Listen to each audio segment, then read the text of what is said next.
disguised as Clark Kent, mild-mannered reporter for a great metropolitan newspaper. As you remember, Editor White, Kent, Lois Lane, and Ralph Remsen had gone to the mayor to enlist his aid in the campaign against District Attorney Parker, whose crooked practices, they believed, made him unfit for office. The mayor had pledged his support when the Invisible Man, strange and baffling ally of the crooked DA, warned him against it by involving the mayor's wife and daughter in a near-fatal accident. Then Kent surprised everybody by refusing to have anything more to do with the campaign himself. As our story opens today, we join White and Lois, who are driving alone to see the governor in the state capital 140 miles away. Listen. Any for your thoughts, Lois? What? Oh, I was just thinking. About Kent? Yes. Funny his acting the way he did, wanting to give up this campaign against Parker. Oh, he's never been very courageous, but... Well, I never thought he was that cowardly. Yeah, best forget it. Tired? A little. Say, you're certainly pushing his car along. Must be doing 70. Yeah, there's not much traffic on the highway this time of night. How far do we still have to go before we reach the governor's mansion? About 40 miles, I'd say. Let's see. Yes, the 100-mile mark is just coming up. Another mile and a quarter, and we will have covered exactly 100 miles. Onward the car roars at 70 miles an hour, headlights boring into the black night, onward to certain destruction. Meanwhile, at the offices of the Daily Planet, Clark Kent talks to Ralph Remsen, the man responsible for the campaign against Parker, unaware that his friends are in danger. Listen. Exactly what makes you so anxious, Remsen, to get District Attorney Parker out of office? I don't like crooks, Kent.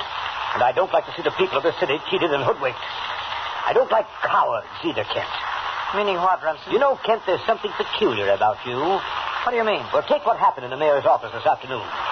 All of us are searching for a dictaphone, thinking that maybe the Invisible Man works his trick voice that way. Yes? You go into another room, another office, and start searching back. Well? The next thing we know, you're out on the fire escape. And to get to that fire escape from the other room, you'd have to leap 20 feet through space. I explained that, Remsen. I merely walked through the mayor's office, went downstairs to the office just below the mayor's, and came up again by way of the fire escape. Yes. But for one thing, I didn't see you come through the mayor's office. I've already said that all of you were too busy searching the place to see me. Maybe so. But if you wanted to examine that fire escape, why didn't you do it through the mayor's office? Why did you have to go downstairs and come up on the fire escape? Well, I thought... Yes, you thought what? Well, you see, Hello, everybody. Oh, hello, Jimmy. You know Mr. Remsen, don't you? Oh, I sure do. You're the man who's giving Mr. Kent and Miss Lane all the dope and Parker, aren't you? That's right, Jimmy. I've been looking for Miss Lane. Anybody know where she is? Didn't you know, Jimmy? What? Lois and Editor White are on their way to the governor's mansion. They want to get the governor's help in his campaign against Parker. Oh. They left about 2 hours ago.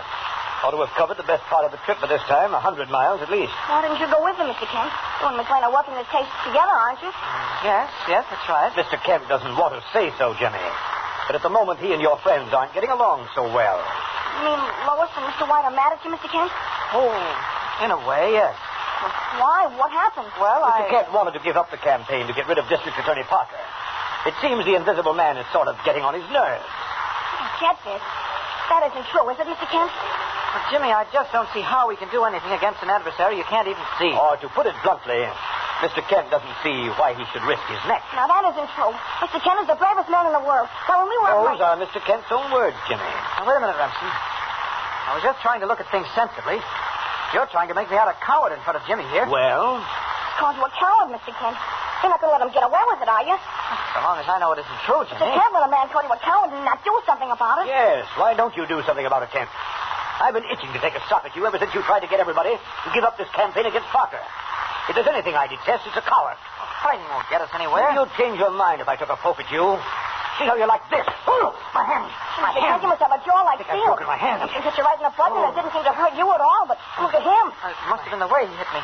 He must have hit a nerve in his head. It was like hitting a stone wall. Mr. Kent, this doesn't settle that business about you being a... Well, you know what I mean. Jimmy, I hope I'm not a coward.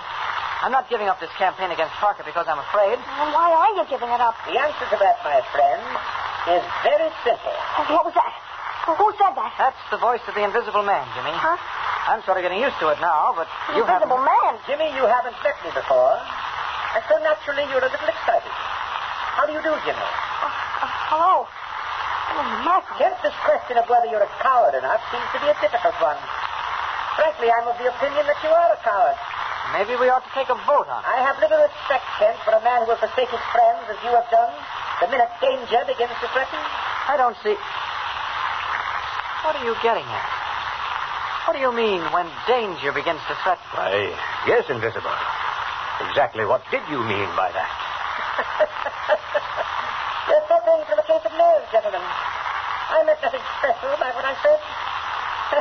Nothing could possibly happen to Miss Lane or Mr. White, could it? Certainly not with me here, and they, shall we say, at least 100 miles away? No. No, I suppose not. Jimmy, what time is it? Oh, just a little after 10. I've got to see the press room foreman right away. Jimmy, you and Remsen can keep the Invisible Man entertained until I get back. Oh, all right, Mr. Kent. Mr. Remsen, this Invisible Man actually exists, or am I dreaming? I'll answer that, Remsen. No, Jimmy, you're not dreaming. I am really in this room with you, but you cannot see me. You see, by means of a trick Houdini himself couldn't tell.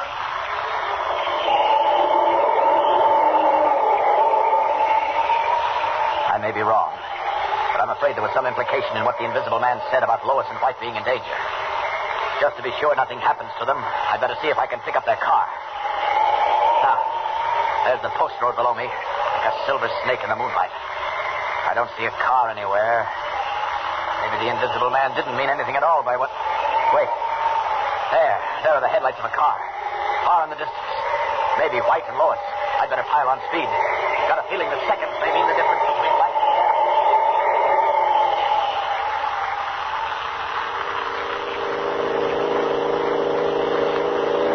Yes, there's no doubt, Lois, that the governor will help us. Well, it's this Invisible Man business that bothers me, Mr. White. That is a riddle. You know, Well, you better slow down, Mr. White. There's a pretty steep curve ahead. practically a hairpin turn. Yes, I'd better slow. What the... Mr. White, what's happened to the car? Oh, the steering wheel. It's broken. Mr. White, we're heading for that cliff. Lois, the brakes don't work either. Oh, gosh, there's nothing I can do, Lois. Nothing. The handbrake. Try to work the handbrake, Mr. White. Oh, that doesn't work either. Oh, we can't stop. There's the edge of the cliff. We're going over it. We're out in space. We're falling, Lois. Falling. No, we're not falling. What? We're flying. Good heavens. Something's holding us up, swinging us around toward the road again. You're right. Up the admit. We're being lifted back onto the road. There. We're safe. Quick, let's get out and see. Come on. There's no one here. Nothing. Yes, there is. Look, against the moon, the figure of Superman.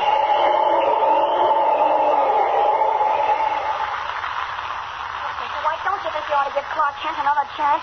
Yes, Mr. White. Maybe there's some reason for his trying The to... only reason he's got is fear. Mr. Remsen, you're beginning to give me a pain in the neck. Jimmy, no way to talk to people older than yourself. I'm sorry, Miss Lane, but... Forget it. White, I say fire, Kent. If we're going to win against Parker, we need men, not mollycoddle. Yes, you're right. There's nothing to do but fire, Kent. And I might as well. Hello, everybody. You wanted to see me, Chief? Yes, Kent. I guess the quicker I get this over with, the better. Kent, you're fired. I see. Gee, Mr. Kent, I'm sorry, Kent. You've proven by your actions that you're not the man we need in a job like this. Oh, sure. Sure, I understand. Oh, Clark, aren't you going to say something in your own defense? Are you going to stand there and take this the way you take everything else without doing something about it? Mr. Kent, aren't you going to say something? Do something. What can I do? Oh, if you only had a tenth of the courage Superman has in his little finger. I'm afraid you can't compare me to Superman. No, there's nothing I can say except... Well, I'll have to take my story to another paper. What's that? What story? My story about the Invisible Man. Kent, you break that story in another paper, and I'll break you. I don't see why I shouldn't break it. I solved it, didn't I? I don't care whether you... What'd you say? Okay, I solved it. I know now how the Invisible Man makes himself invisible. Oh, I've had enough of this nonsense from you, Kent. Get out. Wait a minute. Clark, did you mean that? You really know how the Invisible Man makes himself invisible? Well, I can do it myself. I don't believe it. Yes, and neither do I. Well, I'll have to break the story in another paper, I guess. Now, wait a minute, Kent. If you can show us how it's done, if you can really make yourself invisible, you can have your job back. Oh, I don't know. Oh, please, Mr. Kent, please show them. And I'll raise your salary. Well, that is an inducement. All right, it's a bet. Ridiculous. Tell you what I'll do. I'll step outside and close the door. When I knock at the door, Jimmy, you open it and see what happens. Okay. Don't forget to open the door when I knock, Jimmy. Don't worry, I won't. I'll close the door. I don't see how I can possibly He do won't, anything. Miss Lane. You can bet on that. Listen.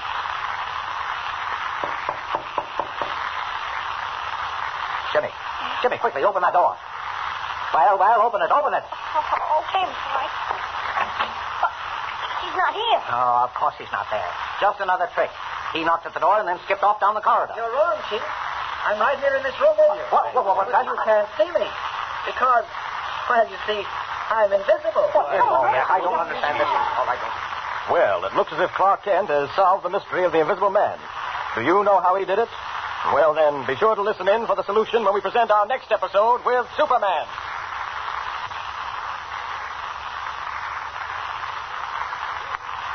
And remember, tune in the next thrilling installment of the transcription feature, Superman. Up in the sky. Look, it's a bird. It's a plane. It's Superman.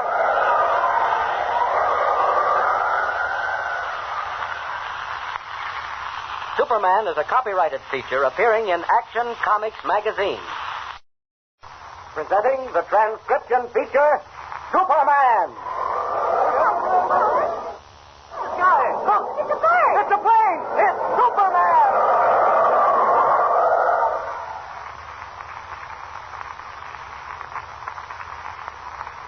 And now, Superman, strange visitor from the planet Krypton, who came to Earth with physical powers far beyond those of mortal men, and who fights a never-ending battle against crime and injustice, disguised as mild-mannered Clark Kent, reporter for a great metropolitan newspaper.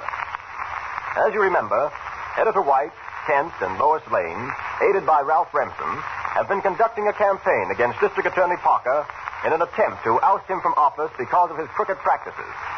They were repeatedly warned against continuing their campaign by an invisible man, strange and baffling ally of the crooked DA, who was successful in frightening the mayor into withholding his support, and, but for the miraculous intervention of Superman, would have sent White and Lois crashing to their death while driving to see the governor in the state capitol.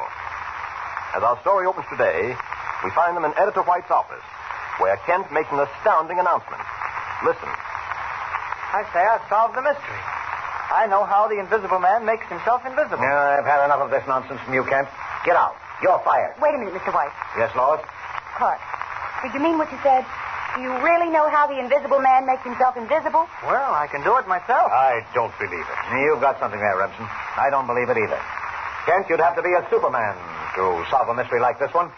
Well, you fired me, Mr. White, so I guess I'll have to break this story in another paper. Oh, no, Mr. Kent, please don't go. Show them you can do it. I believe you. Oh, thank you, Jimmy. Now, wait a minute, Kent. If you can show us how it's done, if you can really make yourself invisible, you can have your job back. Oh, gee, Mr. Kent, did you hear that? Oh, you'll be able to stay with us. You simply got to do it now. Oh, I don't know, Jimmy. Kent, I'll do better than that. I'll raise your salary. Well, that is an inducement. All right, it's a bet. Ridiculous. You'll never do it. You think not, Remsen? Well, I'll tell you what I'll do. I'll step outside and close the door. Now, when I knock at the door, Jimmy, you open it. And then see what happens. All right, Mr. Kent. Now, don't forget to open the door when I knock. Don't worry, I won't. Good. Now, I'll close the door. I don't see how I can possibly do Don't anything. worry, Miss Lane. He won't. Listen.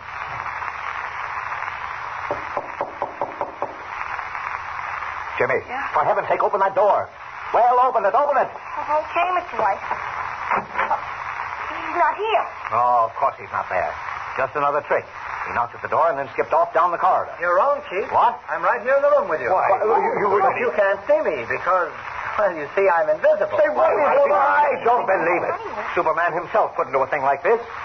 Kent, was that your voice I heard? Are you really in this room? I am, Chief. I'm sitting in the chair in front of your desk. But we can't see you, Clark. Well, it's uncanny. No, Lois. It's not uncanny. It's just a trick. A trick even I can do. It doesn't take a Superman. Oh, but gosh, Mr. Kent, how could you make yourself invisible? Well, Jimmy, to tell the truth, I haven't made myself invisible. I can't see you. Well, of course you can't see me. I'm not here. Kent, before I go crazy, will you make sense? You are here. I can hear you talking to me from the chair in front of my desk. But merely because I've centered your attention on that chair. But the fact is that although I am invisible, I'm not invisible. Creepers. Oh, I am going out of my mind. He's invisible, but he isn't invisible. He's here, but he isn't here. Kent, will you, in the name of heaven, explain what this is all about? Well, gladly, Chief. It's all very simple. So simple, in fact, that I caught on to the trick from the very first. You mean you've known all along how the invisible man made himself invisible? I have, but no credit to me. I've known only because some time ago I did a series of articles on oddities in the world. You remember, Chief? Why, of course I remember. That series you ever did. But what in the world has that to do with... Excuse me. Yes, Remsen? I've got to go. I'm late for an appointment. Very important. Oh, don't go, Mr. Remsen. This will only take a few minutes. Yes. Sit down, Remsen. Well, Chief, as I was saying, you may recall that during that series of articles I did one on the magnificent ventrilo. Remember the celebrated ventriloquist? Sure, I remember that. Didn't he give you some lessons in ventriloquism, Mr. Kent? Yes, Jimmy. He did. What? You mean that the invisible man Exactly, Lois. The invisible man is nothing more than a darn good ventriloquist. I'm not so good myself. I wouldn't be able to fool you very long. But the invisible man is an expert. A master at it. Oh, where are you now, Kent? I'll stop throwing my voice and you'll soon see. Now, can you locate me? His voice seems to be coming from the window now. That's where it's coming from, all right. Because you see, I'm out here on the fire escape. Holy mackerel. All the time it sounded like he was right here in the room with us. Hey, give me a hand in through the window, Jimmy. Okay. There. Thanks. Okay. All I did, Chief, was to knock on the door, get onto the fire escape through the window that leads off the corridor, and then throw my voice, by means of ventriloquism, into this room. Well, Kent, I've got to hand it to you. But who is the invisible man? Do you know the answer to that? Yes, Lois. I believe I do. Who? There must be someone who at all times was able to be near us. You realize, of course, he couldn't be forever ducking onto fire escapes and all the rest of it. He couldn't have done it that way in the mayor's office. We found you out on the fire escape. Well, how you got there is really still a mystery. Well, I've already explained that. Then, Lois, there's the night the invisible man had dinner with us. Actually, he was sitting at another table in disguise and throwing his voice toward our table. Oh, I see that now. Why, sure. And the night the presses were almost bombed, he must have been standing near us all the time. In fact, by George, as I see it, he practically always has been with us. Exactly. So only one person can be the invisible man. It's certainly not you, Chief, or Lois, or me, or Jimmy. So it must be Ralph Remsen. Why, preposterous. Utterly ridiculous. Better give up quietly, Remsen. If we can't make you talk, the police can. You weren't interested in helping the public. Your game was to squeeze money out of District Attorney Parker. What? You made a deal with Parker to protect him against the campaign you yourself had started. You figured it out very well, Kent. Superman, better be careful or you'll be running him a close second. But all your brain work will do you no good. What do you mean? This. Kent, he's got a gun. Don't point that gun at me. I'm deathly afraid of firearms. Are you? That's too bad. Put that gun down. I'll faint. Look out, Kent's fainting. Keep falling. What the devil? He's fallen with his arms around my leg. Look here, you. Stand where you are, you others. Oh. Look out, you fool. You're tripping me. Look, Mr. White, Remsen's falling. Right, Jimmy. Oh. Well, that's that. Nice work, Mr. White. It clipped him on the jaw just as he was falling. Yes, and I've got his gun now, too. It's a good thing you fainted, Kent. If you really did. Did I faint? But why did It's all right, Kent. It's all right. Now, you three wait here till I get back. Come on, Remsen. I'm turning you over to the police right now. Go on. Get moving. Well, we had some excitement there for a while, didn't we? My Lord. Why are you looking at me so funny? Sometimes wonder about you, Clark Kent. Yes, I really do.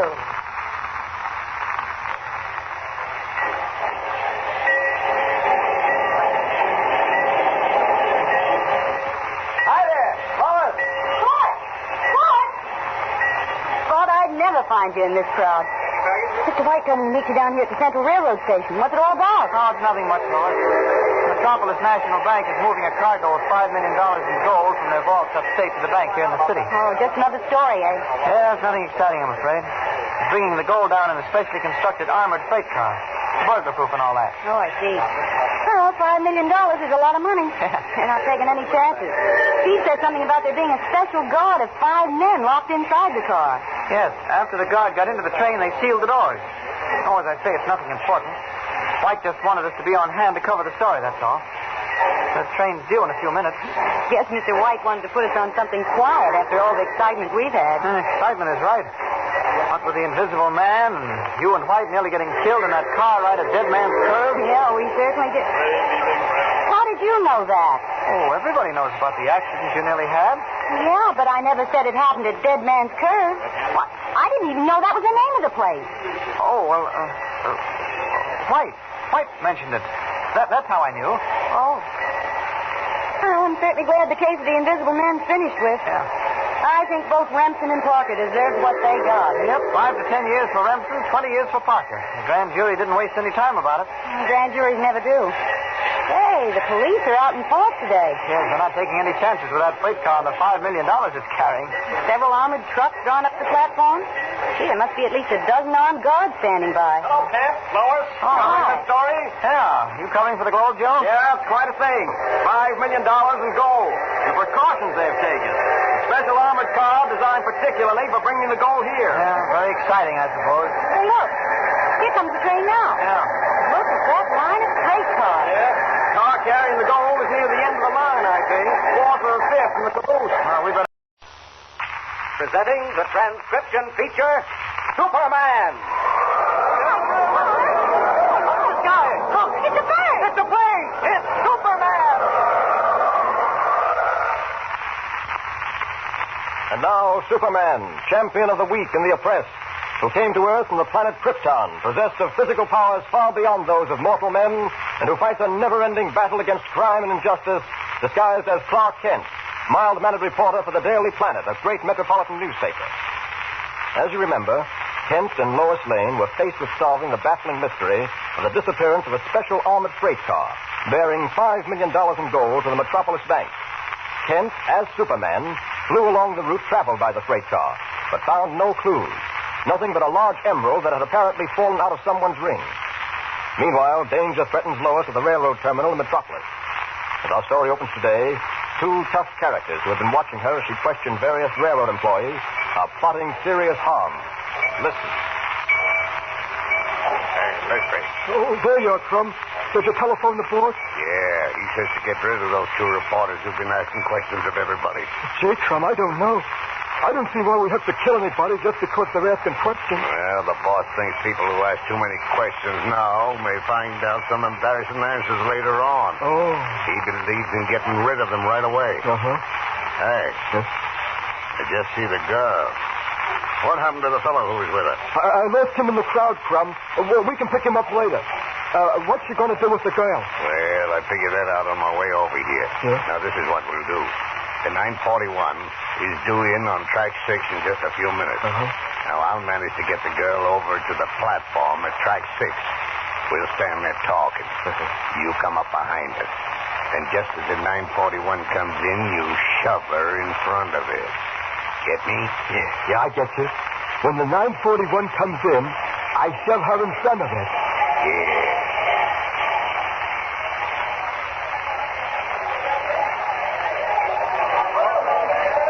So far, you haven't told me much I don't already know. Yeah, perhaps you'd better tell me all you do know, miss.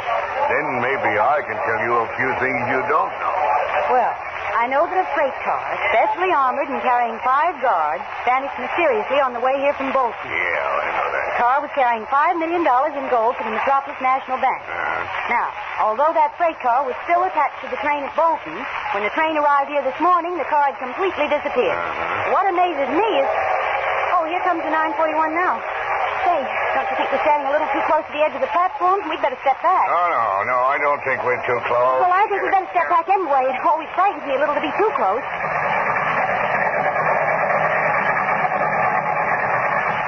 As the 941 puffs its way into the station on track 6, the man called Lispy edges closer and closer to Lois, waiting for the right moment to push her in front of the oncoming locomotive. Meanwhile, Clark Kent, returned from Bolton, enters the terminal and begins to look for Lois. I wonder where Lois can be. She must still be here in the station because I haven't been gone long. Oh, there she is at the other end of this platform talking to some man. I'd better go down and... Wait. That man coming up behind her. Something funny about him. I wonder... He's pushed her onto the track in front of this train. This is the job of Superman. I'll grab the last car and hold the train back. Here now. There, that does it. The platform hides me completely. With my feet dug into the railroad ties, I can hold this train back as long as necessary. The engineer has applied the brake. My work is done. You're all right? You just bruised a little. Anybody get the guy who put you? Oh, happened so quickly, no one had a chance to grab him. He got away in the crowd. Well, I'll say one thing. She's lucky to be alive. How the engineer brought that train to a stop so quickly is beyond me. Yes, sir. It was all... And so, once again, unknown to Lois Lane, Clark Kent, as Superman, is the instrument of saving her from death. Later in the day, when Lois has recovered from the shock of her experience, she and Kent are sent by Editor White to the Metropolis National Bank, there to cover the story of a meeting between Inspector Neely of the police and Reginald Van Doren, president of the bank. Listen.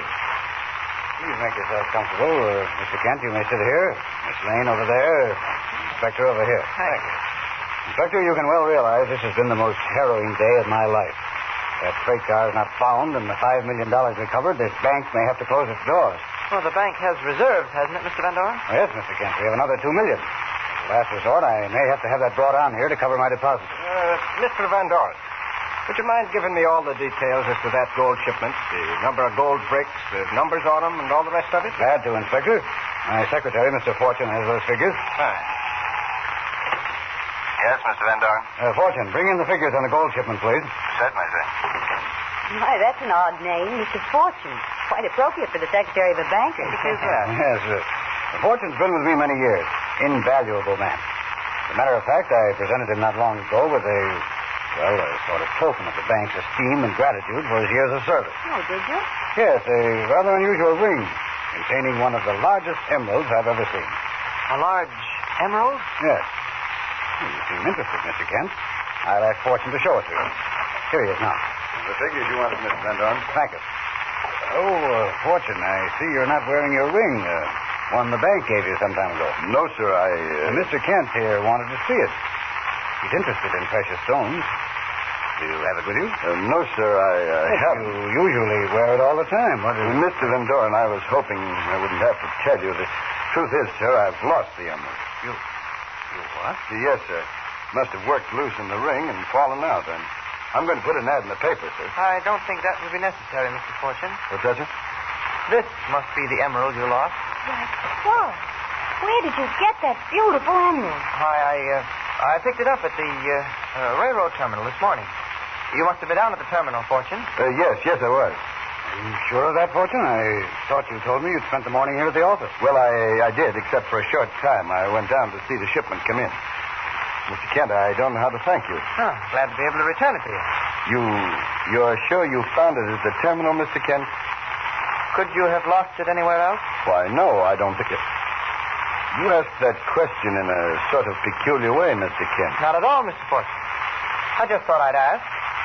You see, it's a reporter's job to ask questions. And funny thing, he usually gets the right answer.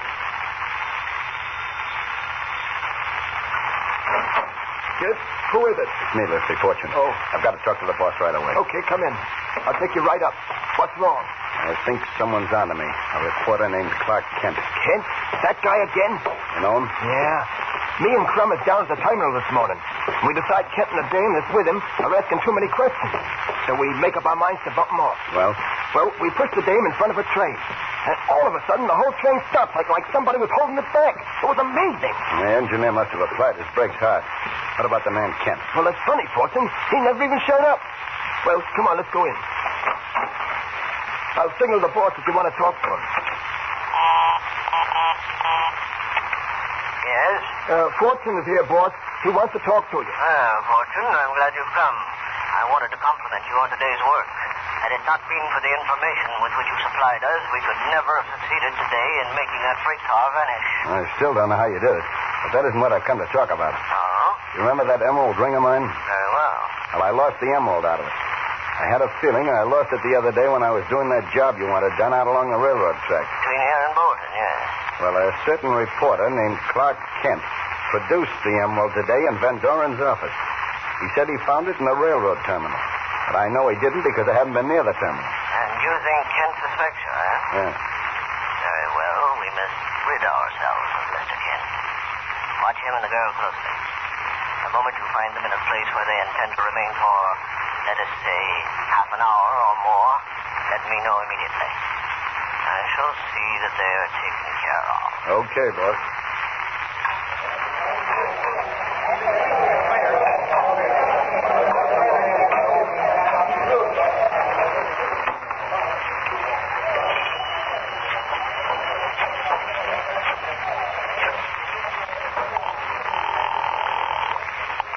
Yes? Hello, boss. This is Fortune. Listen, I've trailed Kent and Lois Lane to Sorrento's restaurant. I'm calling from it now. They're going to have dinner here, and it looks as if they'll be here for at least an hour. Good work, Fortune. I'll take care of everything from here on. And what are you going to do? 10 seconds, Fortune. 10 seconds after those two leave the restaurant, our troubles will be over. But what are you going to do then? Hang up on me. 10 seconds, he said. 10 seconds after they leave the restaurant. And I'll just hang around and see what happens.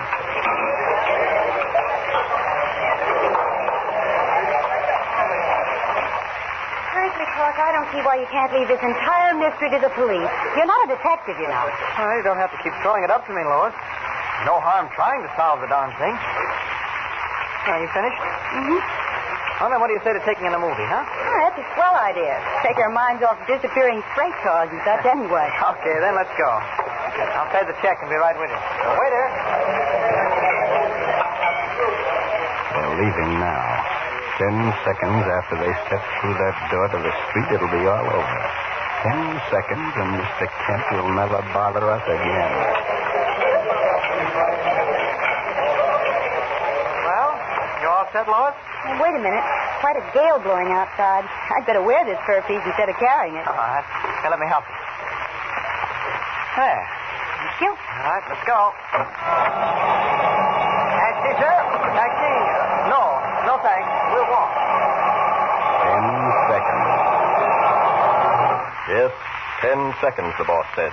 10 seconds after Lois and Clark reached the street. What has the boss in store for our friends? What will happen within the next 10 seconds?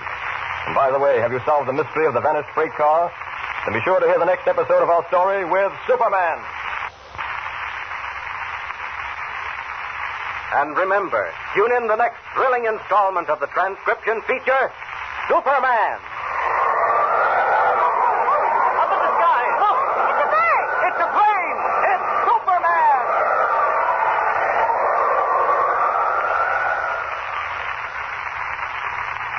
Superman is a copyrighted feature appearing in Action Comics magazine. Presenting the transcription feature, Superman!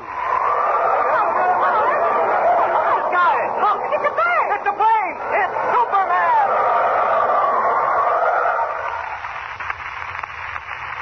And now, Superman, strange visitor from the planet Krypton, who came to Earth possessed of physical powers far beyond those of ordinary humans, and who fights a never-ending battle against crime and oppression, disguised as Clark Kent, mild-mannered reporter for a great metropolitan newspaper. As you remember, Lois Lane and Kent, assigned to cover the arrival of a specially built armored car bearing $5 million in gold, ran into a baffling mystery when it was discovered that the car had disappeared, apparently vanished into thin air before it reached Metropolis. When Kent, playing a hunch, discovered that a bank employee had engineered the scheme with a character known only as the boss, a plot was laid to get rid of Clark and Lois. The boss arranged for something to happen to the two reporters within 10 seconds after they left the restaurant in which he learned they were eating. We join them now. Kent and Lois, unaware of the danger that threatens them, are about to walk out of the restaurant. And remember, whatever is to happen to them will happen in 10 seconds. 10 seconds from now. Listen. Well, it'd be good to walk on a brisk night like this. Yeah.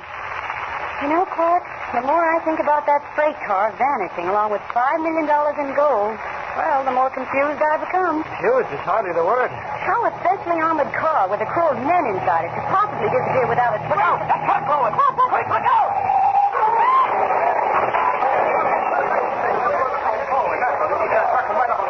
You all right, Lois? Oh, thank goodness, Clark. Gee, you pulled me out of the way just in time. Oh, another second, it would have been curtains. All right, get back. What's happened here? This truck crashed in off the street, officer. It almost killed this young lady and myself. Oh, it did, eh? Ruined the front of this restaurant, too. Hey, you! You the driver of this truck? Yeah, that's right, officer. I can explain all this if you'll just give me a chance. Go ahead, I'm waiting. Well, I think the steering shaft broke. Oh? I turned the wheel to go around this corner and nothing happened. Next thing I knew, I was heading out of the sidewalk, and there was nothing I could do. See. I stopped you from putting on your brakes. Well, I suppose I could have done that, but I was so excited, I guess I just didn't think. I'll say you didn't. Clark, where are you going? I'll be back in a minute. Honest, officer, it wasn't my fault. no. My company will pay for the glass window I crashed into. Let me see your license and your registration while you're about it. Oh, sure. Sure, here you are. Now, let's see. Michael G. Hey, you! What are you doing up in the seat of that truck? I just wanted to see what really had gone on with this truck, officer. Well, the law will take care of that. Now get down out of there. Come on, get down. Okay. There now. Well, let's have a look at this license again. Well, officer, honest, you can't blame me. I couldn't do it. Maybe not, and then again, maybe you could. Anyways, I'll have to give you a summons. You can explain it all to the judge in the morning. Now, come on.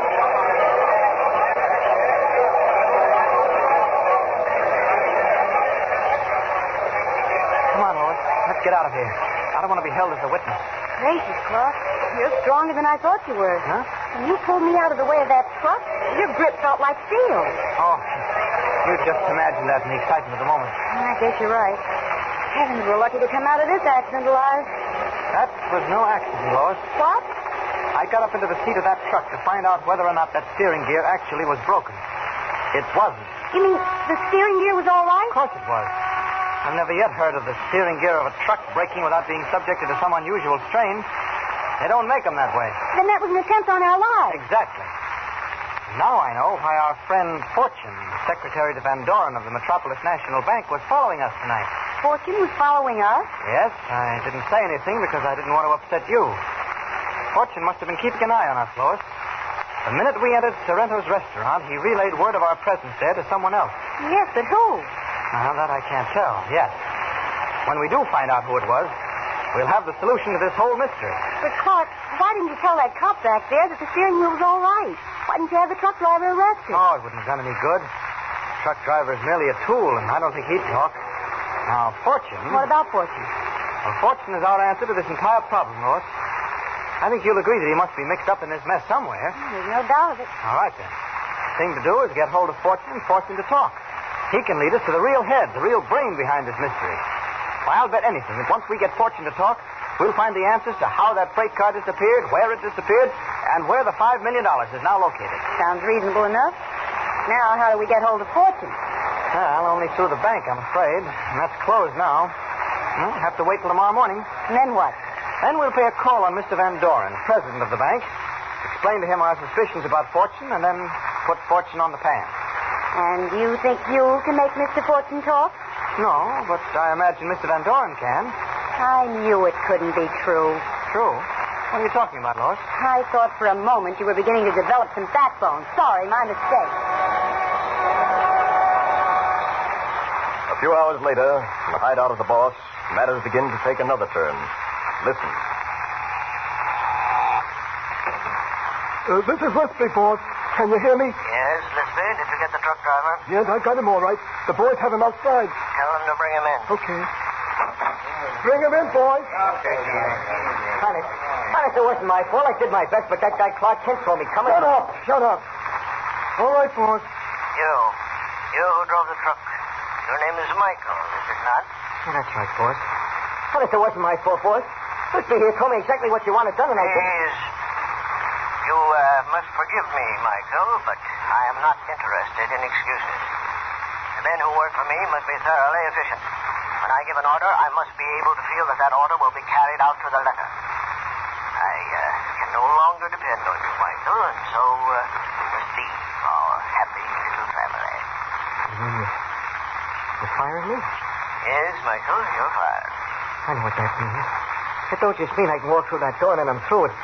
It means when I leave here, your men will follow me. This being a crumb and them other guys, and when I get far enough away from here, they'll... The man babbles. Take him away. You can't do this to me, do you hear? It ain't gonna happen to me what happened to them other guys you fired. Come on, pal. They find them guys with a bullet through their head. It's all right, boss. The boys will take care of them. Good. Lisby, if failure of that truck driver to complete his job puts us in a far more difficult spot than we were in before. Clark Kent may have had suspicions before, but he'll be sure now. Kent now knows definitely that Fortune is implicated in the vanishing of that freight train. Well, then it looks like we've got to get rid of Kent and do a good job this time. No, that isn't quite necessary. Well, what do you mean, boss? If we don't get rid of Kent, he's liable to make trouble. Possibly. However, there's one other way of accomplishing our design, and it's this. Suppose instead of getting rid of Kent, we simply... Mr. Van Doren will see you in a moment. Oh, thank you. Lois, the more I think of it, the more I wonder if we're doing the right thing. What do you mean, Lois? Well, I'm beginning to wonder if we're right about Mr. Fortune. Somehow he doesn't seem like the sort of person who... Lois, I don't suspect Fortune only because I know he was following us last night. There's that business of the emerald I found, the emerald he dropped from his ring. Well, what's wrong with that? Anyone's likely to lose the stone out of the ring, and there's nothing unusual in your picking it up in the railroad terminal. Well, did you pick it up in the terminal? Better come clean, Mr. Kent. Where did you find that emerald? Well, to be frank about it, Lois, I found it lying near the railroad tracks between here and Bolton, about 5 miles out of town. 5 miles out of town? Uh-huh. What were you doing out there, and how'd you get out there? I borrowed a hand car. You know, one of those cars workmen use to inspect the track. You sure of that? Of course I'm sure. Why? I don't know. Sometimes I get a funny feeling that, well, if you're not telling me everything. Oh, well, never mind. Why didn't you say you found the emerald on the track 5 miles out of town? I didn't want to arouse Fortune's suspicions. It looks as if I did. Will you come in, please, now? Oh, thank you. Lois? Thank you, Clark. Come in, Miss Lane, Mr. Kent. Morning. Sit down, won't you? Thanks. I suppose you're interested in finding out for your paper whether or not we've made any progress in locating the missing freight car. Progress has been made, Mr. Van Doren, or at least we think it has. Really? Mr. Van Doren, we're inclined to think your secretary, Mr. Fortune, has had something to do with the disappearance of that freight car. My secretary, Mr. Fortune, are you out of your mind, young man? I don't think so, sir. You remember that emerald I returned to Mr. Fortune yesterday? Of course I remember. Well, I didn't find that emerald in the railroad terminal, as I said. I really found it on the tracks between here and Bolton. Oh, what of it? Wait a minute. I think I begin to see what you're driving at. Another thing. Mr. Fortune followed Miss Lane and me to a restaurant last night. When we left the restaurant, we narrowly escaped being killed by a truck. It wasn't an accident. We're sure it was an attempt on our lives. Well, by all that... Young man, you may be right. It certainly appears that Fortune had some knowledge of what's been going on. In any case, we'll question him. He's in the next office. I'll get him. Thank George, I'd known about this before. Fortune, come out here at once, please. Fortune. What the devil? Anything wrong, sir? Possible. I know he was in this office. I saw him come in, but he's certainly not here now. Maybe he stepped out for a minute. He couldn't have stepped out without my seeing him. The only door to this room leads into my office. The window. The only way he'd get out is by going through my office. You sure? Well, look at the office yourself. Mr. Van Doren's right, Clark. Fortune's office doesn't have a window, and there's no way out except through Mr. Van Doren's own office. But if he didn't come through your office and he couldn't get out any other way... Don't tell me he's vanished like the freight car. We will need a Superman to solve this thing now. Just what I was thinking. This is quite fantastic. First, my freight car carrying $5 million in gold vanishes into thin air, and now my secretary does the same thing. Oh, you must be mistaken, Mr. Van Doren. Fortune couldn't have... I tell you he was there. He couldn't have left without my seeing him. Did you leave your office any time? I haven't left this office once. Well, then I certainly don't see... Who? Oh, it's you, Miss Bailey. Well, what do you want? Bailey, what's happened? Why do you look at me so strange? Catch you, somebody. She's going to faint. I got her. She's fainted, all right. Well, things certainly are beginning to happen around here. Yes, they certainly are. What is the solution to the strange disappearance of Mr. Fortune? How could he possibly have gotten out of that room without Van Doren seeing him? And what about the vanished freight car? Have you solved that mystery? And say, what could have happened to make Miss Bailey faint just as she reached Van Doren's office? Be sure to listen to the next episode of this thrill-packed story with Superman.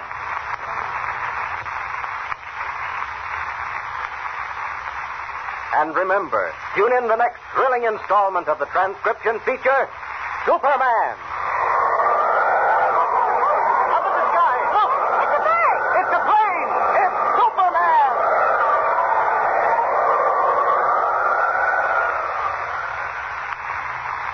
Superman is a copyrighted feature appearing in Action Comics magazine. presenting the transcription feature, Superman. Guys, look! It's a bird! It's a plane! It's Superman!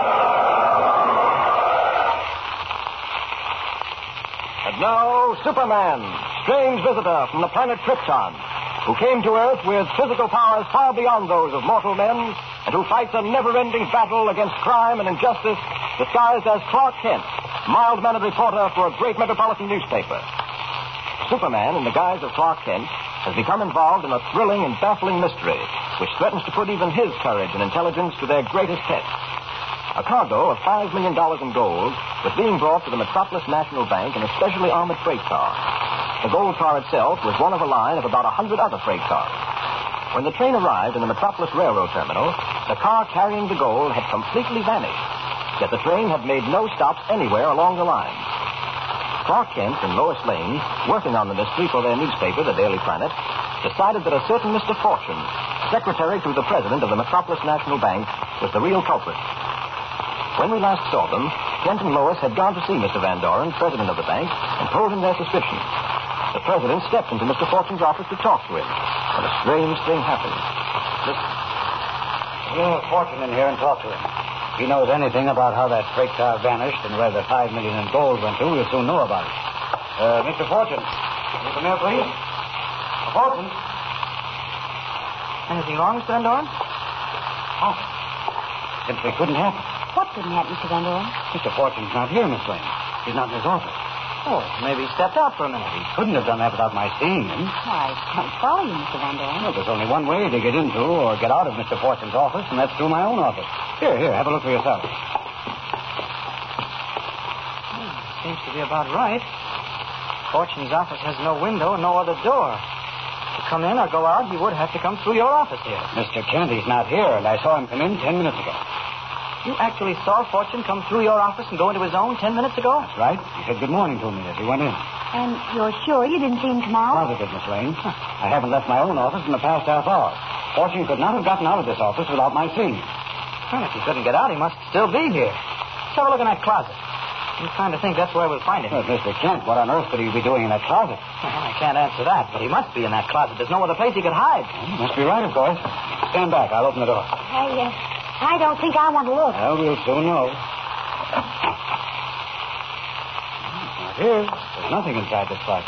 This whole thing is getting beyond me. First, the freight car carrying $5 million in gold disappears as completely as if Superman himself had reached down and picked it up. And now your secretary, Mr. Fortune, vanishes just as completely. Oh, I refuse to believe it. It simply couldn't happen. There's certainly no explanation for it. Clark, why are you rapping on those walls? I just had a feeling that maybe there might be a secret panel somewhere, but there isn't. These walls are solid. It's beyond me. Well, who? Oh, Miss Bailey, what is it you... Miss Bailey, what happened? What's wrong? Quick, someone catch her. She's going to faint. I got her. Like a light. Well, things certainly are beginning to happen around here. What in the world? Mr. Van Doren, would you bring that water jug on your desk, please? Oh, yes. Something must have upset her pretty badly. Who is she, Mr. Van Doren? She's the receptionist in the outer office. Here's the water. I'll take it. I wonder if I can just get her to drink a little of it. There we are. I'll rub her wrist. Mr. Fortune. Easy does it now, easy. You're all right now, Miss Bailey. Who are you? What's happened? Well, you came into the office here, Miss Bailey. You looked at us all very clearly, and then you just fainted dead away. Now I remember. Oh, Mr. Van Doren, he's out there. Who's out there? Mr. Fortune. Fortune? Fortune's outside there? Jim, come on. Right with you. This is Miss Bailey's little office here. And the door leading to the lobby outside is slightly ajar. Let's have a look. Kent, look. There on the floor. Fortune, all right. Yep, he must have caved in just as he reached the door. Miss Bailey heard him fall, opened the door, and here he was. Is he dead? No doubt of it. He's dead, all right. How on earth did he get out here? Something wrong about all this. Just doesn't make sense.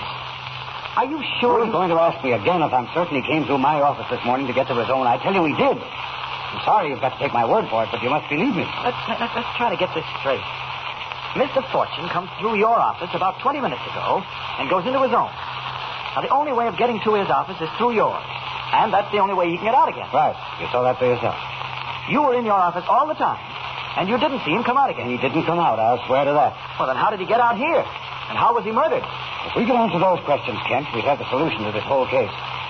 There's only one thing to do. Huh? What's that? I'm going to call police headquarters and have Inspector Neely come over here at once. If anyone can find an answer to this riddle, he can. All right, now let me get a full-length shot of him. Okay. Will you photographers quiet down for just a minute? Now, when did you people discover the body of Mr. Fortune? About 10 minutes ago, Inspector Neely. Couldn't have been more than that. Yeah, we'll soon get to the bottom of this. Mr. Van Doren, I'd ask you to close the bank for the rest of the day. Lock all the doors and keep your employees here. We'll want a question. Miss Bailey, will you go out and... Just a minute, please. I want Miss Bailey to remain here. Oh, Inspector, please. I don't want to get mixed up in any murder. All I know We'll find out all you know in a little while, Miss Bailey. Meantime, don't worry. It's our job to help you, not to harm you. I'll telephone outside and have the bank closed. Inspector, do you mind if Miss Lane and I telephone the Daily Planet? Yeah, we can get an exclusive on this story. That'll be all right, I guess. Good. Lois, will you call Editor White? Right, Clark. Miss Bailey is there. Phone off from you. Yes, there's one. It's for Mr. Fortune. Now, Kent, let's see what the medico has to say. All right. Doc, what about our friend Fortune? Died instantly, Inspector. Single knife wound to the heart. Yes? Can't tell much more than that without an autopsy. How long has he been dead? Hard to say. Rigor mortis hasn't started to set in at all. An hour, maybe a little longer.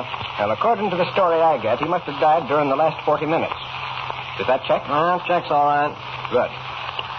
You boys finished taking your news pictures? Just gotta get one more picture, Inspector. All right. Okay, you can have them. All right, you men remove the body. I want these officers clear. Logan, Fitz, you go on down to the bank and check the stories of every employee down there. The rest of you men clear out. Don't want anyone in here now but Mr. Van Doren and Mr. Kent and Miss Lane and Miss Bailey and myself. All right, boys, let's go. All right, go ahead. White's got the story, Clark. We've got an exclusive on it. Oh, great. Well, Inspector? Kent, I'm going to get to the bottom of all this right now. I want you people to show me exactly what happened when you found Fortune's body. Mr. Van Doren? Well, Kent and Miss Lane came to me about an hour ago and said they suspected Mr. Fortune had something to do with the disappearance of the freight car. You mean the freight car carrying the $5 million in gold for your bank here? Yes. And, by the way, have you uncovered anything on that yet? Give us time, Van Doren. Give us time. I'm afraid you'll have to be Superman to solve this case. If Lane or Superman really existed, I'd call him in on this case without a minute's hesitation. Well, go ahead, Van Doren. Well, I went into Fortune's office, and Fortune wasn't there. Yes? The peculiar part of that was that Fortune could not have gotten out of this office without passing through mine. And I never saw him come out. You never... I see. Go on. Then suddenly Miss Bailey came in, stared at us in a strange way, and then fainted. Now, why did you faint, Miss Bailey? Well, I'd been sitting at my desk in the outer office when I heard a knock at the door. Yes? I said, come in, but nothing happened. And I went to the door and opened it, and there was Mr. Fortune lying on the floor, dead. And then you came in here to tell Mr. Van Doren and then fainted. Yes, that's right. Well, then what happened? Show me now exactly what you did. Mr. Kent. We brought Miss Bailey, too, and she told us about Fortune. Mr. Van Doren and I went into the outer office. Well, all right. Let's go. Just a minute, Miss Lane. Did you come, too? Oh, no. I stayed here in his office with Miss Bailey. Then you and Miss Bailey remain here now. Yes, sir. I want to get a picture of exactly how everything happened. Now, Kent, let's go into the next office. All right. Mr. Van Doren and I walked into the outer office. Yes? Miss Bailey's office, that is. And when we got here, we looked around. And then Kent noticed that the door was ajar. Yes. You mean the door leading to the lobby? That's right. So we opened the door, and Mr. Fortune, lay at our feet. I see. In other words, this whole mystery seems to hinge on whether or not we can be sure that you did not see Fortune leave his office, Mr. Van Doren. I give you my word, I did not see him go out. I couldn't have missed him if he had. There was only one way he could get to his office. He'd come through this office here, Miss Bailey's, through your office, then into his own. That's right, Inspector. And then to get out, he'd have to reverse that procedure. I think we can check your story, Van Doren, by talking to Miss Bailey. If she didn't see him come out, then we'll know for sure that he must have gotten out some other way. But there is no other way, Inspector. We'll worry about that when we come to it. Let's go back into your office, Van Doren, and check Miss Bailey's story. Very well. I assure you, Inspector, I was in my office every minute of the time, and I'd have seen Mr. Fortune if he... Oh, Miss Bailey, the inspector would like... Where are they? Look in Fortune's office. Okay. Well? Oh, they're not in here. Lois! Miss Bailey! Where are you? Well, but look here. They couldn't have left here. The three of us were in the outer office all the time. There's no other way of getting out. How about the windows? It's a 4-story drop, Kent. What? And there's no fire escape. But do you mean to say Lois and Miss Bailey have disappeared, too? Now, look here, you men. It's fantastic. Maybe it is. But the fact remains they're not here. They've vanished. Just the way Mr. Fortune did. Just the way that freight car did. If you can figure this one out, Inspector, then I'll... Well, by jingo, I'll start believing in Superman. What is the solution to this strange riddle? Could Lois Lane and Miss Bailey have vanished into thin air just as Mr. Fortune did? Will they reappear as Mr. Fortune did? And what can Superman do to find the missing girls? Be sure to listen to the next thrilling episode of our story with Superman. And remember, tune in the next thrilling installment of the transcription feature, Superman. Up in the sky! Look! It's a plane! It's a plane! It's Superman!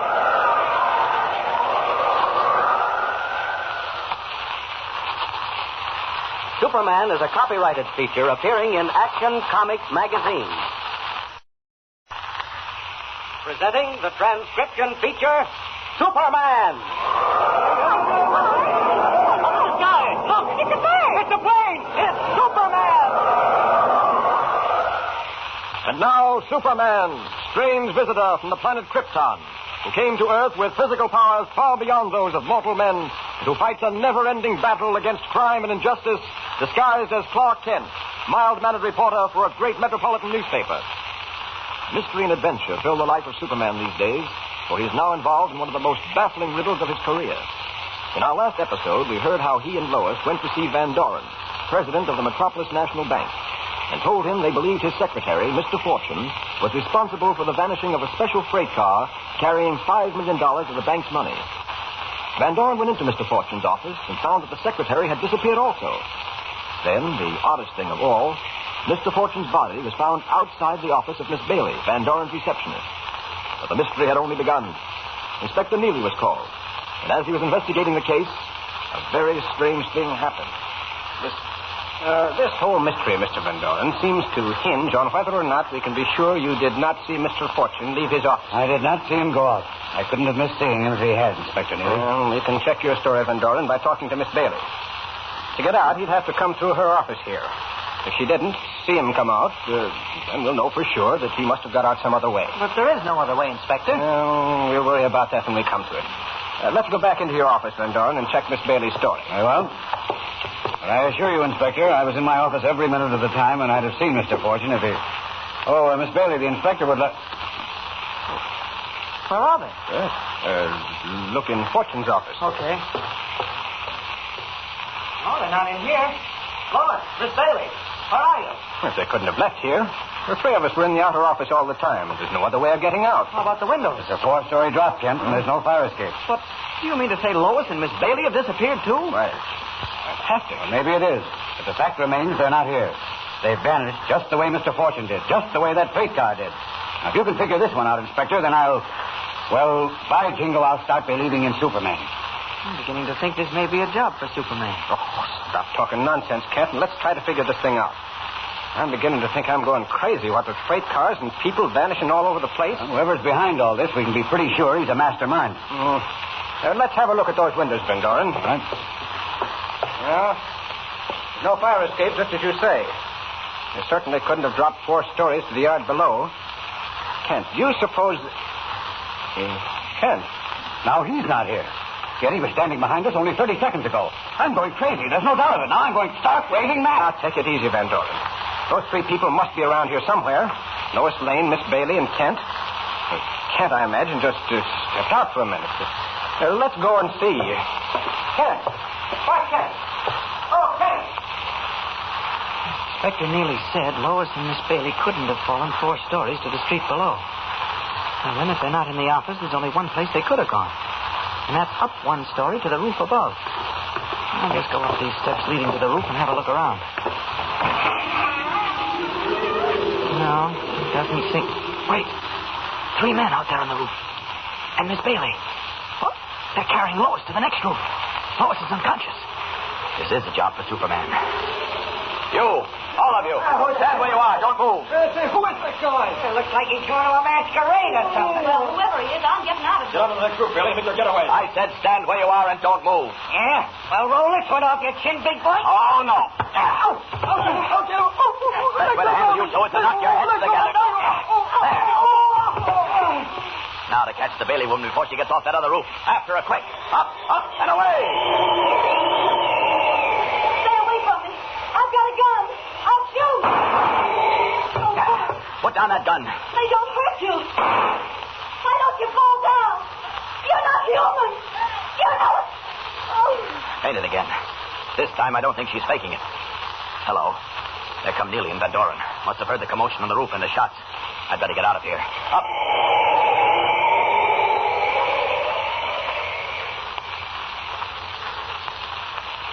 Now, Miss Bailey, here at police headquarters, we have ways of making people tell us what we want to know. So you'd better talk. Sorry, I don't know a thing. Not a thing. May I say something, Inspector? Certainly, Kent. Listen, Miss Bailey. Lois Lane is now in a hospital suffering from shock and that crack you gave her over the head. But she's entirely conscious and knows what happened to her. She says you asked her to get you a glass of water. And when she turned her back, you came up behind her and hit her over the head. How can she prove I hit her if her back was turned? She heard you come up behind her and turned her head just as you struck. When she came to, she was on the roof. And those men were removing a rope that had been tied around her waist. Now, it's very obvious that after you knocked her out, those men lowered a rope from the roof to the window, and both you and Lois Lane were hoisted up that way. All right, so I did it. So what? May I say a word here, gentlemen? Well, if you can make Miss Bailey talk, Mr. Van Doren, I wish you would. I've said all I'm going to say. Miss Bailey, you worked for me for many years. So does Mr. Fortune. He's dead now, and somehow you seem to be implicated in his death. So you'd better clear this mystery up for us. Tell us how Fortune was murdered and how his body was taken out of that room without my seeing. Now, wait a minute. Let's get one thing straight. I don't know anything about what happened to Fortune. That's as much of a mystery to me as it is to the rest of you, even though I knew it was going to... Just a second, Miss Bailey. You were going to say you knew Fortune would be murdered. I wasn't going to say anything like that at all. Miss Bailey, who is the boss? Oh, you react to that, do you? What do you know about the boss? The 3 men you were with on that roof have done some talking, too. That so, Inspector? Yes, Mr. Van Doren. Didn't take long to break them down. They told us that a certain unknown person called the boss is behind all this. A squad of my men are on their way to his hideout now. That's splendid. Now perhaps we'll find out what happened to that freight car, how it vanished, and where the $5 million went to. We'll know that when we get the boss. Now, these men didn't seem to know much about how that car was made to vanish. Also, they'd never seen the boss. Apparently, no one ever has. But you see, Miss Bailey, we're making progress. So I think you'd better tell us all you know. It'll make things much easier all around. So, do I get a break when this thing comes to trial? Yeah, well, we'll see. Well... Now then. Get all this in shorthand, Matthews. She'll sign it later. Yes, sir. Well, go ahead, Miss Bailey. Well, I was working for the boss. Yes? So was Mr. Fortune. Neither of us had ever seen the boss. Well, go on. Well, we went to the hideout. He spoke to us over a loudspeaker. Oh. Sometimes he reached us by telephone at the office. That's the way it happened this morning. The boss telephoned me. He said Clark Kent and Lois Lane were coming to question Fortune. Oh. He said he'd have to put Fortune out of the way. I asked him how he was going to do it, but he said not to ask questions. And then he told me when a knock came at the door, I was to open it and I'd find Mr. Fortune lying out there dead. Then I was to go into Mr. Van Doren's office and faint. Well, go on. I was to arrange it so that Kent and Van Doren went into my office, leaving me alone with Miss Lane. What I was supposed to do after that, you already know. Keep on taking this down, Matthews. Now, look. Why did the boss want you to spirit Miss Lane out of that room? I asked him that, but he wouldn't tell me. You can bet he had a reason, though. He always does. You still maintain you know nothing, absolutely nothing, about how Fortune met his death. Not a thing. You can't pin a murder rap on me. Inspector. Oh, Jones. What luck. Well, sir, we went to the address those men gave us. The place was empty. All we found was a room with a loudspeaker in it. Huh? Traced wires to another room where there was a microphone. Well, we'll watch the house. Well, there's no point in that, sir. The boss knew we were coming. What? There was this note pinned to the front door. Let me see that. Well, What does it say, Inspector? it says better luck next time. And it's signed the boss. Yeah, some class to this little hideout, huh? I'll say. The boss sure does things right. Maybe it's a good thing the police raided the other dive, huh? Shut up. Horses get something to say. Good evening, gentlemen. Hello, boy. We seem to have had some excitement these past few days. Unfortunately, several of our number have been taken by the police. Fortunately, however, they know very little, so they won't be able to tell the police much. I was kind of worried about that, boss. I'm glad to hear it's okay. Gentlemen, I have called you here to discuss our next job. You may have heard the Metropolis National Bank is planning another shipment of gold. $2 million worth. Certain that we wouldn't dare attempt the same trick twice, the police have advised them to ship it exactly as they did the other, in a specially built freight car. Well, you mean you're going to make that freight car vanish just like the other one? No, this is what we will do. That train must pass over a deep ravine. There is a bridge. Yeah, Rainbow Bridge. Sure, I know it. Boy, that's some drop. If you ever fell off that bridge, you wouldn't have a chance. That's exactly what's going to happen to that train. Huh? We shall plant great charges of dynamite at the base of each column supporting that bridge. Holy smoke. The train will start to cross the bridge. When the locomotive reaches the other end, its wheels will trip a lever, which will set off the dynamite. The entire train will crash into the valley below. Boy. You men will be waiting nearby with a fast truck. You'll transfer the gold from the freight car to the truck and make your getaway. Simple, isn't it? Yeah, sure. You gotta get away with it all right. You know, boss, that's a pretty desolate mountain country there. But what about the people on that train, the engineer and the brakeman? $2 million is worth a few lives. Plus that, I'm anxious to see the end of Clark Kent. Sure, but what's all this gonna do with Clark Kent? Gentlemen, you can't see beyond your noses. Kent has been working on this case ever since it started. As I figure it, he'll certainly be aboard that train. Need I say more, gentlemen? Need I say more? Well, it looks as if danger really is beginning to threaten. Have you solved the mystery surrounding the death of Mr. Fortune? How was he taken out of his office without Mr. Van Doren seeing him? And have you found the answer to the riddle of the vanished freight car? Then be sure to hear the next baffling and thrill-packed episode with Superman. And remember, tune in the next thrilling installment of the transcription feature, Superman. Up in the sky! Look! It's a bird! It's a plane! It's Superman!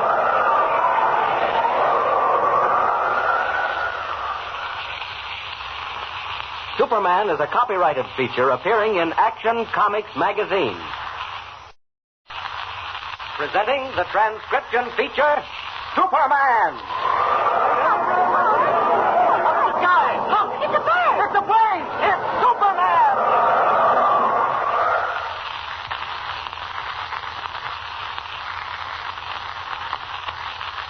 And now, Superman, strange visitor from the planet Krypton, who came to Earth with physical powers far beyond those of mortal men, and who fights a never-ending battle against crime and injustice, disguised as Clark Kent, mild-mannered reporter for a great metropolitan newspaper.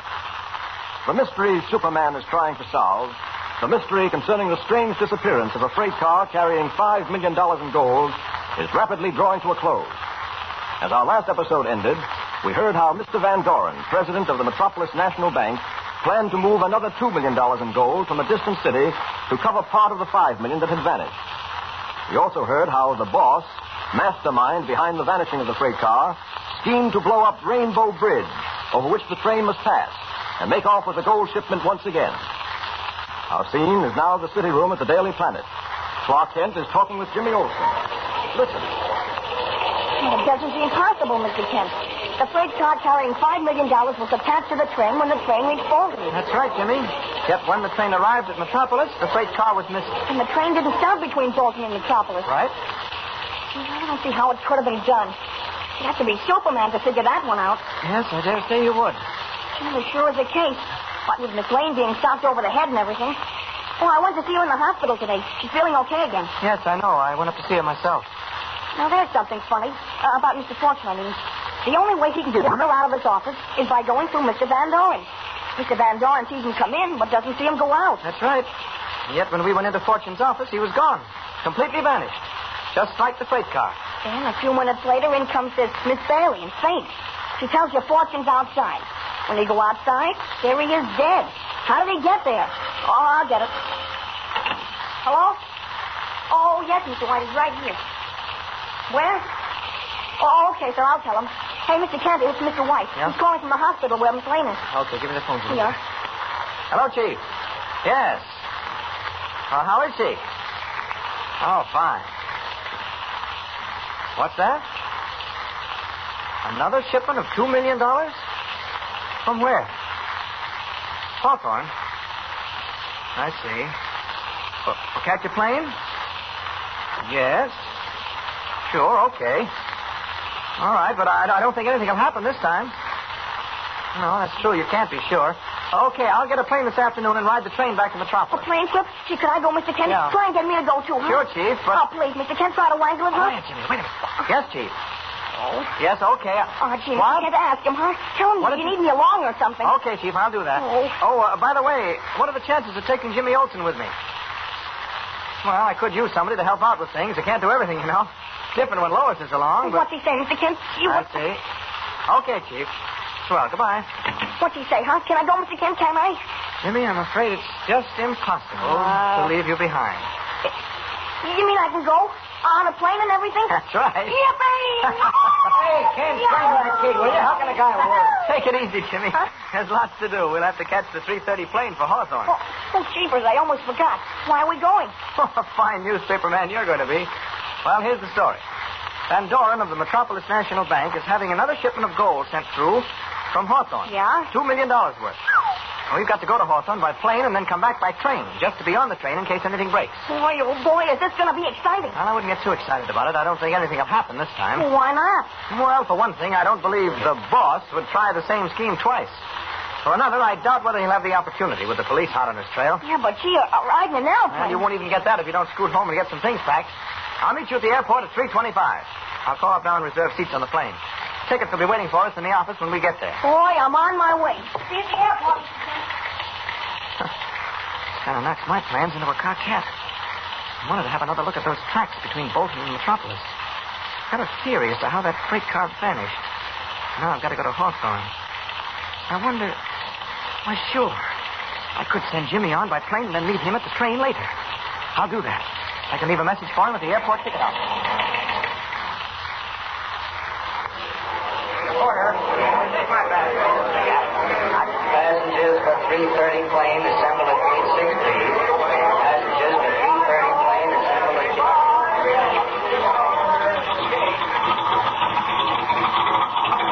You Jimmy Olsen? Huh? Oh, yes, sir. I have a message for you from a Mr. Kent. Gee, is the trip called off? No, I have your ticket right here. Oh. Mr. Kent said to tell you he wouldn't be able to take this plane, but for you to go on. He said he'd managed to meet you on the train in Hawthorne. Okay. Gee, for a moment I thought the trip was off. Here's your ticket, and I think you'd better get on the plane now. Okay. Thanks a lot. You're welcome. Oh, stewardess, keep an eye on that boy. He's traveling alone, and I'll put you in. Inspecting these tracks is a lot easier as Superman than it would be as Clark Kent. I hope Jimmy got my message all right. I couldn't go to Hawthorne without finding out whether my theory about that vanished freight car is right or not. There we are. Now, let's see. The tracks run along the base of this mountain. Why wouldn't it be possible for... Wait. There's a movement in the brush near that track. Better hide. I was right. That brush heap is being moved aside. There's a man emerging from it. I knew it. That brush hides a hole dug into the side of the mountain. An entranceway. They could dig a hole large enough to admit a man. They could dig one large enough to admit a freight car. I'll question that man. You! You there! Stand where you are! What the... Hey! Who are you, buddy? What are you doing here? What's with those trick clothes? I'll do the questioning. Where does that tunnel lead to? Bud, I think maybe you better come with me. What do you mean? Get this straight, fella. Whatever happens, I can't let you go back to town and start blabbing about that tunnel, so you better come with me. I wouldn't. Don't argue, buddy. You got a gun. You better come quiet.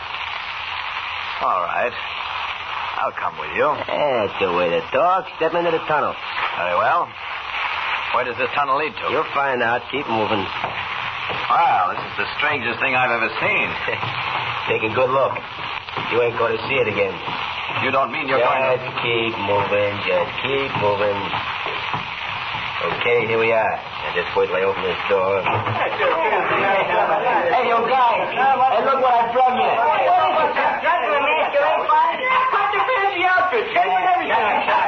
Shut up. This is serious.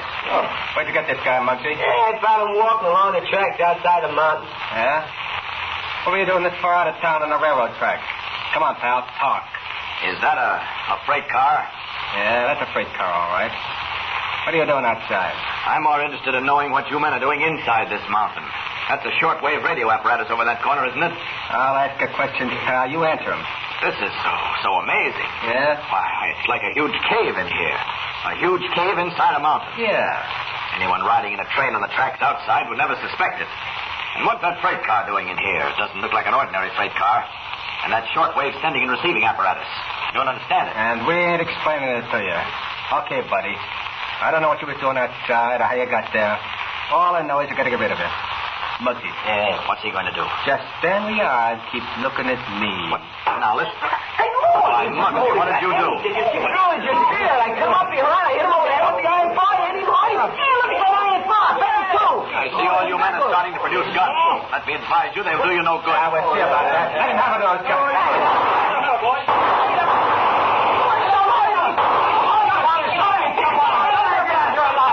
Better than a fight. Come on, all of you. One for you, and one for you. You fool! You try it yourself, Phil. Okay, I will. And when I hit a guy, you go. Well, there are still 6 of you left, but you all seem to be hanging back. We got enough. We don't know who you are, but we got enough. Good. And now I've got to find out how you got that freight car in here. As Superman prepares to find the answer to the riddle of the vanishing freight car, Jimmy Olsen in Hawthorne boards the train which is to carry the $2 million gold shipment to Metropolis. Neither Superman nor Jimmy know that the boss plans to blow up Rainbow Bridge while the train is passing over it. Listen.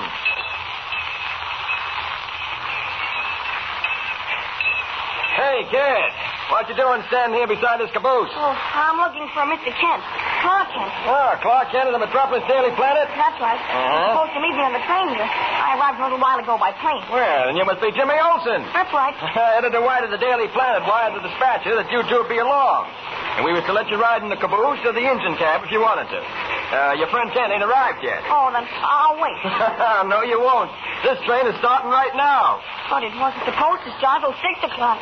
It's only 5 o'clock now. Yeah, I know. We changed the schedule several days ago. We're pulling out from Metropolis in 2 minutes flat, kid. Yeah, I guess Mr. Kent won't make it now. It doesn't matter. There won't be any story anyway. Nothing's going to happen to this train. You can ride back to Metropolis, though. Now, kid, where you want to ride? Caboose or engine cab? Oh, gee, the engine cab. That's what I thought. Well, come on. Ain't a boy in the country wouldn't give his right arm to ride in the cab of an engine.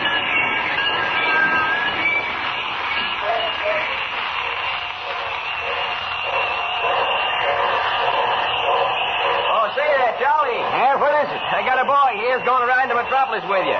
He's a newspaper man. Well, is he now? Well. Say, did you hear that? We're going to have a celebrity riding with us. Yeah, that's so. Dispatcher says it's okay, fellas. All right with you, lad. Up you go. There we go. There he is. Yeah, well, me bucko, you're just in time. But we're just starting right this minute. Go on, more steam? We've got enough. Well, tell me, you comfortable, lad? Oh, I'll be all right. Don't worry about me. Good. Then here we go for Metropolis.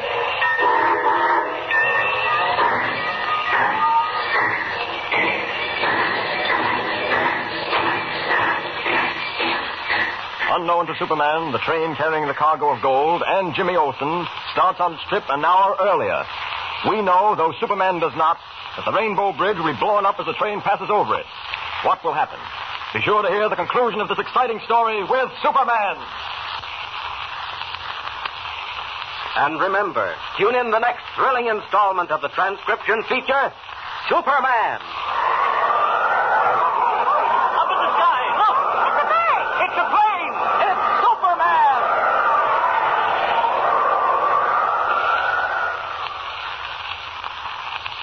Superman is a copyrighted feature appearing in Action Comics magazine. the transcription feature, Superman. Guys, look, it's a plane. It's a plane. It's Superman.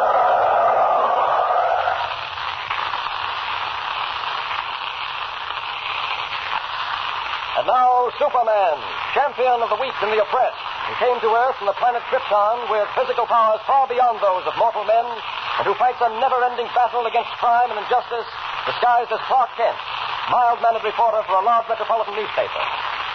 As you remember, Clark Kent, as Superman, accidentally discovered a large, cleverly hidden cave within a mountain that lay close to the railroad tracks where the car, bearing $5 million in gold from Metropolis National Bank, had mysteriously disappeared. Meanwhile, Jimmy Olsen had just got aboard another freight train bound for Metropolis with another armored car bearing $2 million in gold. But, unknown both to Superman and Jimmy, the boss, mastermind of the train robbers, planned to blow up Rainbow Bridge, over which the train must pass, to get hold of the $2 million. As our story opens today, we find Superman in a large cave within the mountain where he has battled 10 desperados into submission. Fearful of Superman's continued ire, they have agreed to disclose the secret of the freight car's mysterious disappearance. Listen. We get enough. We don't know who you are, but we get enough. Good. And now will you answer my questions, gentlemen? Sure. Go ahead, Ed. Splendid. The first question I want the answer to is this. How did that freight car, the one standing over there, the one that was carrying $5 million in gold, how did you manage to detach it from the freight train and bring it in here? Go ahead, Bill. You tell him. I can't tell him. You guys know what the boss would do to me if I squealed. The boss? Who is the boss? Come on, open up, or it's going to be just too bad for all of you. We don't know, honest pal. We don't know. We never even seen a boss. What? Any orders we ever had from him, we've gotten through a loudspeaker at headquarters or over this shortwave radio. You've never seen him, eh? At the same time, you're pretty much afraid of him. You don't know the boss like we do. Anything the boss wants to do, he does. Like making freight cars, such as that one over there, carrying $5 million in gold disappear, That's right, pal. The boss is a clever guy. He can do anything. I'm beginning to wonder about that. How did you get that freight car in here? How did you separate it from a train of nearly 100 other freight cars without the engineer or anyone else on the train knowing anything about it? Look, pal, I can't talk. The boss will kill me if he finds out. What? No. Don't hit me again. But I can't. I can't. You hear? Talk. All right. Okay, just don't hit me again. I'll talk. I'm waiting. The boss had it all figured out, see? Yes? Outside where the tracks run along the base of this mountain, there's a steep hill and a curve. I know that. When a train going downhill comes around that curve, the engineer has to slow down to 10 miles an hour. Yes, go on. Well, we had a couple of our boys disguised as brakemen on a train. And as it slowed down to 10 miles an hour, they uncoupled the freight car carrying the dough. Then they slowed down that one car to 7 miles an hour by using the wheel brake on top of it. Yes? So the front end of the train, going 10 miles an hour, went on ahead of the money car. And the rear end of the train was slowed down to 5 miles an hour by another brakeman. Oh. So you see, that leaves the money car coasting down the tracks all by itself with the front end of the train way ahead of it and the rear end of the train way behind it. I see. But how did you get the car inside the mountain? Oh, that was simple. We flung a pair of emergency tracks right on top of the regular tracks, switching the money car off the main line right into this cave. Oh, I see. Then you quickly pulled up the emergency tracks and let the rear end of the freight train coast down and catch up with the front end. That's it. We let the rear cars run free again, and they soon caught up with the other cars, which were still traveling slow. All we had to do then was to buckle them on again, and the job was done. Certainly was simple. Sure it was simple. Nobody caught on to it, except you. Hey, listen. Listen, brother, who are you? Why the fancy costume? Where do you get your strength from? Never mind that. Is the $5 million in gold still inside that freight car? Yeah. The boss hasn't given us any orders where to ship it yet. How about the crew of guards that was inside? Well, we got them locked up in a safe place. That shortwave radio apparatus. You get in touch with the boss on it? Well, we... Can you or can't you? Don't stall. Answer me. Yeah, we can get in touch with him. Get him. But we... You heard me. Get in touch with him and do it right away. Okay. You're the doctor. Turn around, Joe. Okay.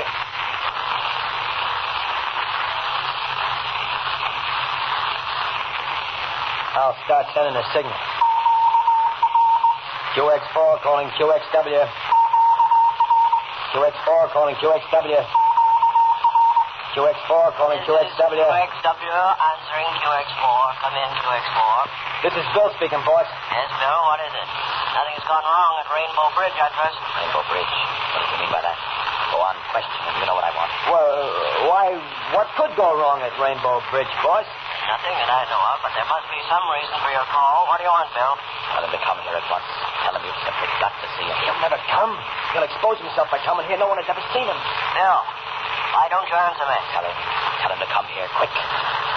Hello, boss. What I wanted was this. Can you come here right away? Why, you know I can't come there. Are you out of your mind, Bill? Tell him it's an emergency. You can't explain. It's an emergency, boss. I can't explain. An emergency? Why, what sort of an emergency? Just save $5 million. Just that, nothing more. Oh, where are you driving at? Why should I stay to Bill. Do as I tell you, or by heaven. Okay, I'll do it. Bill, why don't you answer me? Why do I have to come there? What emergency are you talking about? Boss, the $5 million in gold. Not another word. $5 million? Well, what about it, Bill? What about it? Shut off that sending apparatus. But I can't. I say. Okay, shut it off. Bill, what about the $5 million? What's happened to it? Why must I come? Good. Say, I don't savvy this, Cal. Just what are you getting at? The boss knows there's something wrong. He doesn't know what it is. Except that it has something to do with the $5 million. So what? Just this, my friend. If the boss doesn't arrive here within the next hour, I'll be very much surprised.